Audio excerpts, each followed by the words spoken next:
شروع اللہ کا نام لے کر جو بڑا مہربان نہایت رحم والا ہے۔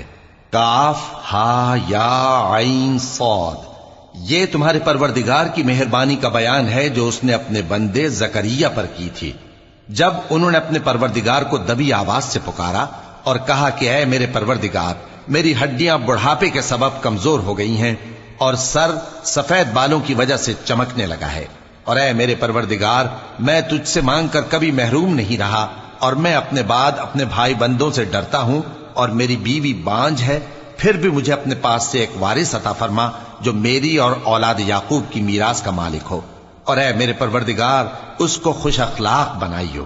فرمایا اے زکریا، ہم تم کو ایک لڑکے کی بشارت دیتے ہیں جس کا نام یحییٰ ہوگا، اس سے پہلے ہم نے اس نام کا کوئی شخص پیدا نہیں کیا۔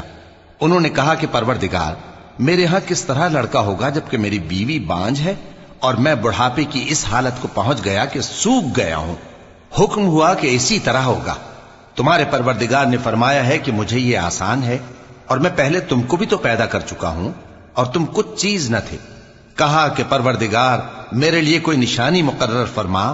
فرمایا نشانی یہ ہے کہ تم صحیح و سالم ہوتے ہوئے 3 رات دن لوگوں سے بات نہ کر سکو گے۔ پھر وہ عبادت کے حجرے سے نکل کر اپنی قوم کے پاس آئے تو ان سے اشارے سے کہا کہ صبح و شام تسبیح کرتے رہو۔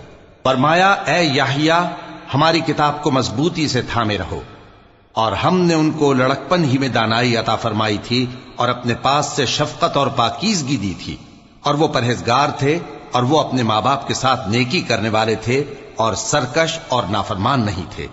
اور جس دن وہ پیدا ہوئے اور جس دن وفات پائیں گے اور جس دن زندہ کر کے اٹھائے جائیں گے ان پر سلام ہے۔ اور کتاب یعنی قرآن میں مریم کا بھی تذکرہ کرو، جب وہ اپنے لوگوں سے الگ ہو کر مکان کے مشرقی حصے میں چلی گئیں، پھر انہوں نے ان کی طرف سے پردہ کر لیا تو ہم نے ان کی طرف اپنا فرشتہ بھیجا، سو وہ ان کے سامنے ایک خوبصورت مرد کی صورت میں آیا۔ مریم بولی کہ اگر تم پرہیزگار ہو تو میں تم سے بچنے کے لیے رحمان کی پناہ لیتی ہوں۔ فرشتے نے کہا کہ میں تو تمہارے پروردگار کا بھیجا ہوا یعنی فرشتہ ہوں، اور اس لیے آیا ہوں کہ تمہیں پاکیزہ لڑکا بخشوں۔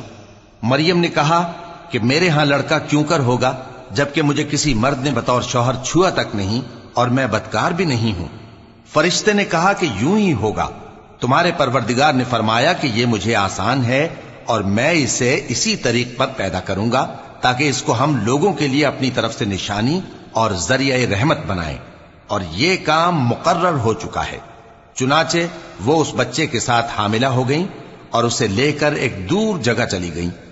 پھر درد ذہ ان کو کھجور کے تنے کی طرف لے آیا، کہنے لگیں کہ کاش میں اس سے پہلے مر چکتی اور بھولی بسری ہو گئی ہوتی۔ تب ان کے ٹیلے کے نیچے کی جانب سے فرشتے نے ان کو آواز دی کہ غمناک نہ ہو، تمہارے پروردگار نے تمہارے نیچے ایک چشمہ پیدا کر دیا ہے، اور کھجور کے تنے کو پکڑ کر اپنی طرف ہلاؤ، وہ تم پر تازہ عمدہ کھجوریں گرائے گا، تو کھاؤ اور پیو اور آنکھیں ٹھنڈی کرو۔ اگر تم کسی آدمی کو دیکھو تو کہنا کہ میں نے اللہ کے لیے روزے کی منت مانی، تو آج میں کسی آدمی سے ہرگز کلام نہیں کروں گی۔ پھر وہ اس بچے کو اٹھا کر اپنی برادری والوں کے پاس لے آئیں۔ وہ کہنے لگے کہ مریم یہ تو نے برا کام کیا۔ اے ہارون کی بہن، نہ تو تیرا باپ ہی برا آدمی تھا اور نہ تیری ماں ہی بدکار تھی۔ تو مریم نے اس بچے کی طرف اشارہ کیا۔ وہ بولے کہ ہم اس سے کہ گود کا بچہ ہے کیسے بات کریں؟ بچے نے کہا کہ میں اللہ کا بندہ ہوں، اس نے مجھے کتاب دی ہے اور نبی بنایا ہے، اور میں جہاں ہوں اور جس حال میں ہوں اس نے مجھے صاحب برکت بنایا ہے، اور جب تک زندہ ہوں مجھ کو نماز اور زکوٰۃ کا ارشاد فرمایا ہے، اور مجھے اپنی ماں کے ساتھ نیک سلوک کرنے والا بنایا ہے اور سرکش و بدبخت نہیں بنایا، اور جس دن میں پیدا ہوا اور جس دن مروں گا اور جس دن زندہ کر کے اٹھایا جاؤں گا مجھ پر سلام ہے۔ یہ مریم کے بیٹے عیسیٰ ہیں، اور یہ سچی بات ہے جس میں لوگ شک کرتے ہیں۔ اللہ کو شایع نہیں کہ کسی کو بیٹا بنائے، وہ پاک ہے۔ جب کسی چیز کا ارادہ کرتا ہے تو اس کو یہی کہتا ہے کہ ہو جا، تو وہ ہو جاتی ہے۔ اور بے شک اللہ ہی میرا اور تمہارا پروردگار ہے، تو اسی کی عبادت کرو، یہی سیدھا رستہ ہے۔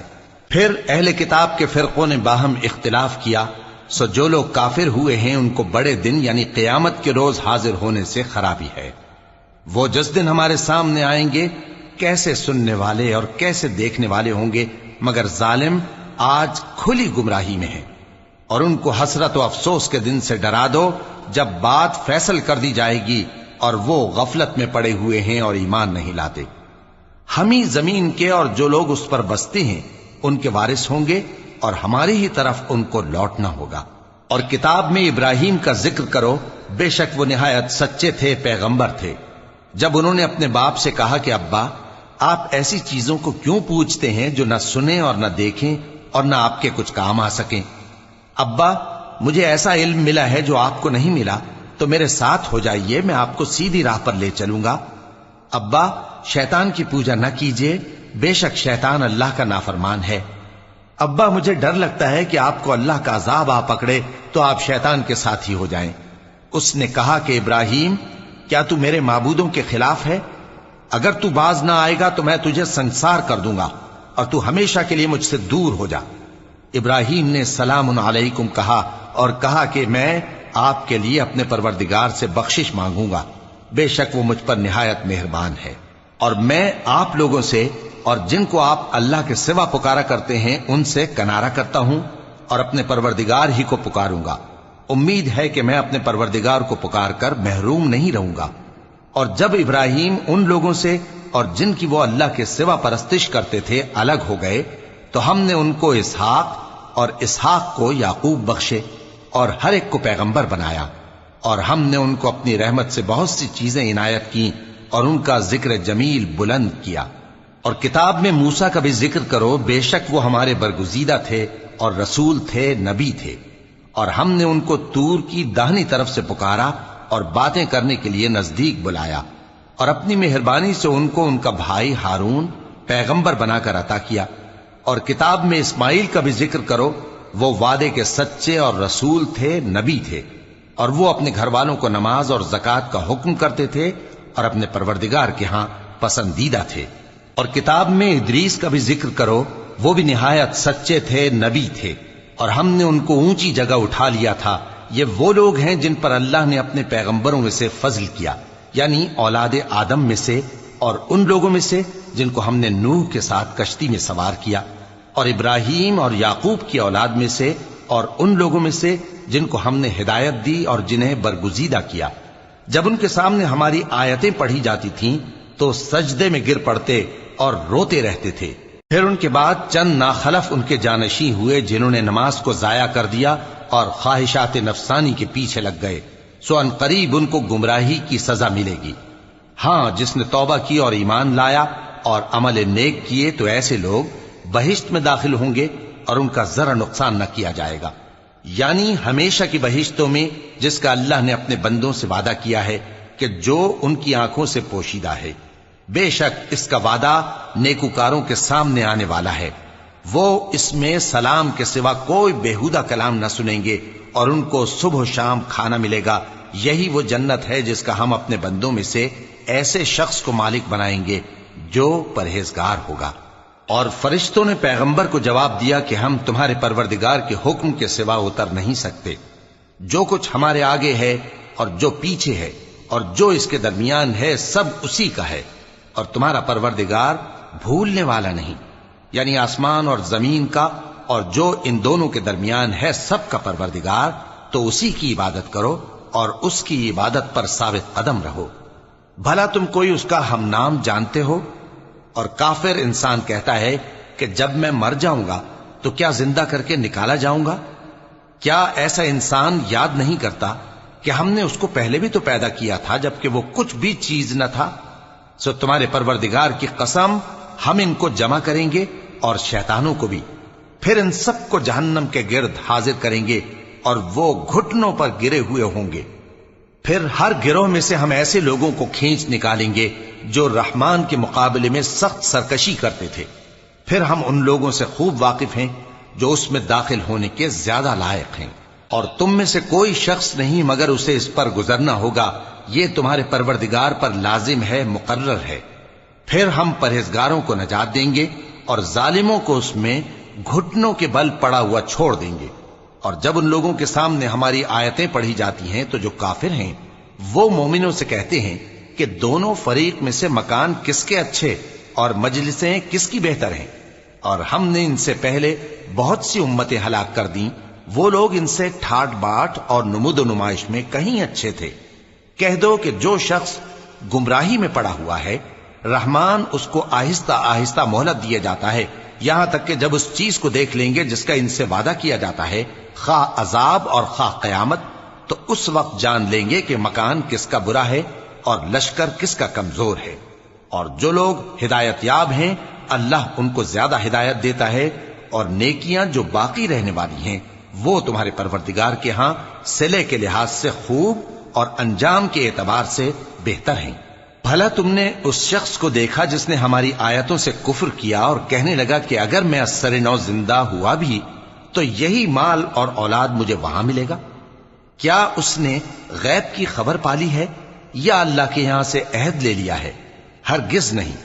یہ جو کچھ کہتا ہے ہم اس کو لکھتے جاتے اور اس کے لیے آہستہ آہستہ عذاب بڑھاتے جاتے ہیں، اور جو چیزیں یہ بتاتا ہے ان کے ہم وارث ہوں گے، اور یہ اکیلا ہمارے سامنے آئے گا، اور ان لوگوں نے اللہ کے سوا اور معبود بنا لیے ہیں تاکہ وہ ان کے لیے موجب عزت ہوں۔ ہرگز نہیں، وہ معبود ان کی پرستش سے انکار کریں گے اور ان کے دشمنوں مخالف ہوں گے۔ کیا تم نے نہیں دیکھا کہ ہم نے شیطانوں کو کافروں پر چھوڑ رکھا ہے کہ وہ ان کو خوب اکساتے رہتے ہیں؟ تو تم ان پر عذاب کے لیے جلدی نہ کرو کہ ہم تو ان کے لیے دن شمار کر رہے ہیں۔ جس روز ہم پرہیزگاروں کو رحمان کے سامنے بطور مہمان جمع کریں گے اور گناہگاروں کو دوزخ کی طرف پیاسے ہانک لے جائیں گے، تو لوگ کسی کی سفارش کا اختیار نہ رکھیں گے مگر جس نے رحمان سے اقرار لے لیا ہو، اور کہتے ہیں کہ رحمان بیٹا رکھتا ہے۔ ایسا کہنے والوں، یہ تو تم بری بات زبان پر لاتے ہو۔ قریب ہے کہ اس جھوٹ سے آسمان پھٹ پڑیں اور زمین شق ہو جائے اور پہاڑ پارا پارا ہو کر گر پڑیں کہ انہوں نے رحمان کے لیے بیٹا تجویز کیا، اور رحمان کو شایع نہیں کہ کسی کو بیٹا بنائے۔ ہر شخص جو آسمانوں اور زمین میں ہے رحمان کے روبرو بطور بندہ ہی آئے گا۔ اس نے ان سب کو اپنے علم سے گھیر رکھا اور ایک ایک کو شمار کر رکھا ہے، اور یہ سب قیامت کے دن اس کے سامنے اکیلے اکیلے حاضر ہوں گے۔ اور جو لوگ ایمان لائے اور عمل نیک کیے، رحمان ان کی محبت مخلوقات کے دل میں پیدا کر دے گا۔ اے پیغمبر صلی اللہ علیہ وآلہ وسلم، ہم نے یہ قرآن تمہاری زبان میں آسان بنا کر نازل کیا ہے تاکہ تم اس سے پرہیزگاروں کو خوشخبری پہنچا دو اور جھگڑالوؤں کو ڈر سنا دو۔ اور ہم نے ان سے پہلے بہت سے گروہوں کو ہلاک کر دیا ہے۔ بھلا تم ان میں سے کسی کو دیکھتے ہو یا کہیں ان کی بھنک سنتے ہو؟